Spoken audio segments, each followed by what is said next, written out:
In a world of skyrocketing lumber prices and, of course, real estate values, could you imagine a home that was built for $300? Today, we're going to show you just that. The beautiful Sevy Home, built in 1938 with wood gathered up from Carmel Junction, east of Zion National Park, in the heart of downtown St. George. Let's go take a tour with the owner.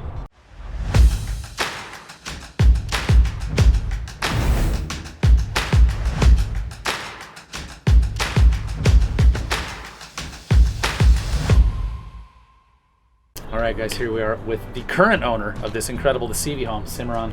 Do you say Chacon? Chacon? Close enough. Chacon. Chacon. Chacon. Do you like that? Hey, how long have you been in this home?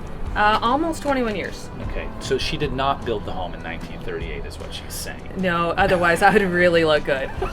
You look great, my gosh. So you guys have been here for 21 years. Yes. Will you show us and tell us about what this place was and how people lived when they built this in 1938, and then some of the changes that have happened over the years? So it was my pleasure back in 2004 to meet the son of the original builder. And he shared most of the information from me. And if you could imagine, he told me about sitting on this porch when the bombs happened at World War I and hearing about that. And all of the wood was brought down by wagon and hand-sewn from Carmel Junction. So this was a community-built home. This porch didn't exist here, but if we want to go in... well, I'm going to guess that we didn't hear sirens in the background in 1938 either, well, right? Probably not, but they were doing test bombs at some point. So they were, and you know, it's funny because my mother was born and raised in Enterprise, and she was a downwinder, actually. So she went through cancer. I mean, it's a whole different world that we can't imagine 80, 100 years ago out here, right? Yeah. But everything in rural St. George was a farm. So you grew your own food and you raised your own chickens and cows. We don't have any cows on this property, but we do grow our own food. Okay, so we're inside the home, right? And one of the things we talked about outside the home is that it was 112 yesterday, 115 tomorrow, which isn't totally normal for St. George. But how do people do it? Yeah. In the Sevy Home or anywhere else? Well, one thing they did is they lived in really small homes and they had really thick walls. So it was all passive cooling and passive heating. And it was really, really interesting to find out what this house was. If you can imagine, their rooms, everything was very small. So this area right here was the master bedroom. And there was a wall here and a door. This was a fireplace and a hearth here. This was actually a dining room, and there was a door into a kitchen, so it was walled off. Very small, because back here you went out and there was a cooking porch. So all the cooking done outside? All the cooking was done outside. You as far outside. Yeah, I mean in the summer. Right. Everything was done. And then they stored the food in the granary, which is even older than the house. Incredible. Yeah. So at the time, the bathroom you entered here. All right, so this is the master today. What would this have been? What did it even exist? It did not exist. It was a cooking porch. Which so that was the cooking porch. That was the cooking porch. Let me ask a question. How many square feet are we in today, the living space? Around 1,400. Right, so the original home would have been what? I think, like well... maybe 1,000, 900 feet? No, 8. Because the attic space was not livable. Okay. It was just an attic. That wasn't improved until the 50s. This space wasn't present, so it was just this main floor. Just and hotter than blazes in an attic. We'll talk about today. So today we got this step down. This was the cooking porch. Now it's a master bedroom, and one of the things I like is there's you got access out the back. Yeah. They hit it with a dresser so nobody could leave. Like once you come, nobody leaves, right? Yeah. That's right. But this is a really cool addition. When was this done? This was done in about 2005. Okay. Yeah. So this is pretty modern. We did all the additions. We actually upgraded everything. We tore this down to the sticks. We had new plumbing. We had upgraded electrical service. We actually have new foundation underneath. We took out the chimney. New floor. Everything. Full on. The only thing that you can see when we go upstairs, we'll look at a couple of original pieces. Yeah. This is the granary. It's now converted into a walk-in closet and laundry room. It looks like a laundry room, so Yeah. but There's no grain. there's no grain. Bottom line. But it's 2-foot walls. 24 inches thick. Yeah. If you notice, it's not this stays constant. We never heat it. We never cool it.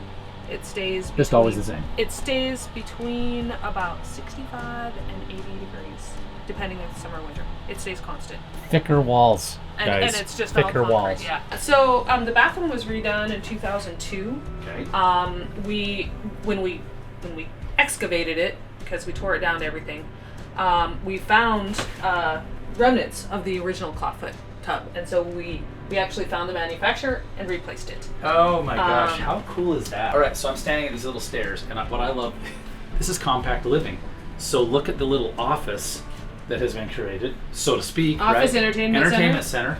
Underneath, right, with records, love it, and these stairs going up, right? Yeah. So there's 3 acts. This is interesting. Front, back, side door to this tiny home, because they had to keep Yep. Yeah. air moving. And it was an interesting question when I met with the Utah Heritage Foundation. They were kind of wondering, do you need all these doors? I said, well, they are original to the house for keeping air moving.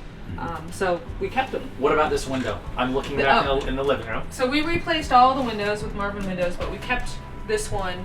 And if you look correctly, you can sort of see the Coke bottle. Yeah, they kind of wave. Thing. And 2 things. One, it remembers the heritage that we had here, because these were, they're not insulated. We had all the pulleys, and I did save a couple of the pulley pieces. It was absolutely really fun to get into the bones of it. Yeah. But it also lightened up the hallway, and you're just like, hi. Hey everybody. Hey, I see what you're doing in there. Yeah. All right. It's good for Christmas. Yeah. Let's climb up. This wall right here is almost 100 years of different paint. You can just see between stain and blue and pink. So sometime it was a boys' room, sometime it was a girls' room. So that's an original wall. This is an original. And this is original Douglas fir flooring. Yeah. There's the original floors is still under here, but it wasn't been finished. We decided carpet was preferable to. So, and this upstairs is set up as a little kind of fun hangout, landing, living family bedroom on one end, bedroom office on the other end. Yes. So we got 2 bedrooms up here in addition to the master below, and of course you see this sweet little. Look at how small the door is. People were smaller. Dude, that door is original. Original door out to a deck. Yeah. Yeah. And as is this one. Yeah. So I'm about here. Let's do this. No, this is original to the period. This is not an original door. We found this at. Got it. From another house. So this is original kind of period door. And I'm 6. Well, I used to be 6 feet tall. I think I'm 5'11" now. I've shrunk. You can see it was just everything and everyone was smaller right then. Organic. Yes. These are not from Smith's Marketplace, right? And they're so good tasting compared to the Roma plant tomatoes. ones. What about this? Tomatoes. Yeah. Or potatoes. Potatoes right from the garden. Yeah. This is the last batch. We actually that whole bowl was full of Very potatoes. cool.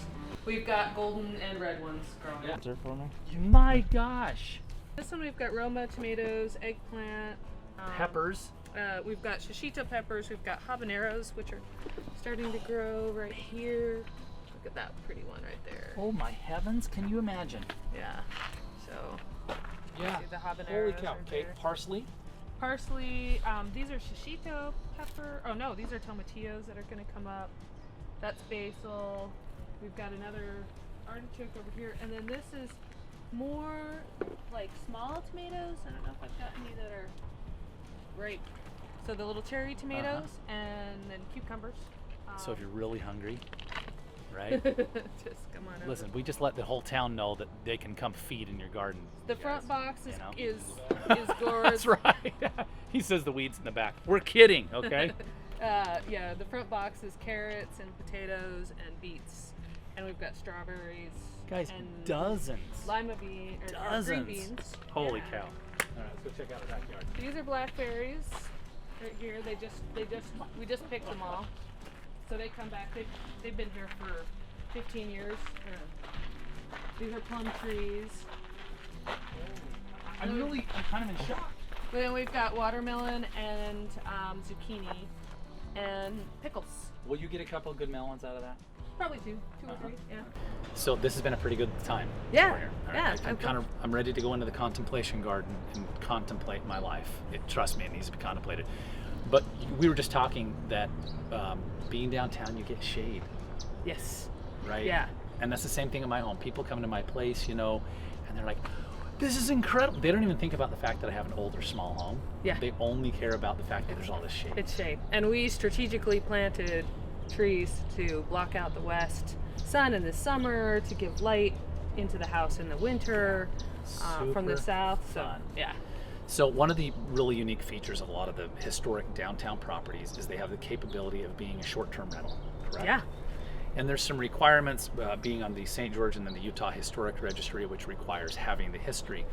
But this property is in the process of going there, correct? Yeah, yeah, and we have all the history. Yeah. Just an application. And guys, and just to throw this out here, this is all theoretical, but I've run some math. Being an expert in the profession, you could really realistically bring in $30,000 to $50,000 a year in rental income based on market realities in a property like this. Yeah.